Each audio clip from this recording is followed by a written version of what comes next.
যে কিছু কিছু রোগ আছে, যে রোগগুলো বয়সের সাথে সম্পূর্ণরূপে সম্পৃক্ত ছিল, কিন্তু এখন আর সেই সম্পৃক্ত নাই। যে হ্যাঁ, মোটা হয়, কত চেষ্টা করতাম ছাত্র জীবনে একটু মোটা হওয়ার জন্য, না, মোটামুটি হই না, চেষ্টা করে হই না। অনেক ছাত্রছাত্রীরাই এরকম একটু মোটা হওয়ার জন্য চেষ্টা করতো, না হয় না। কেমনে হব? বাড়ি থেকে 5 কিলোমিটার দূর হেঁটে গিয়ে হাই স্কুলে ক্লাস করতাম, মোটা হওয়া তো সম্ভব না। ঘাম ঝরতো, হাইটে যাইতাম, হাইটে যাই আসতাম।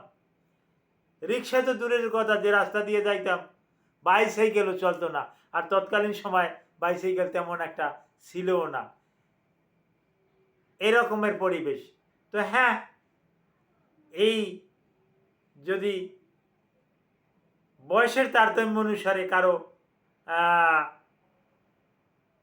রোগ জড়তা বেড়ে যায়, কমে যায়, তাহলে লাইফস্টাইল একটু চেঞ্জ করতে হবে, তাহলেই আমরা ভালো থাকবো। Thank you all.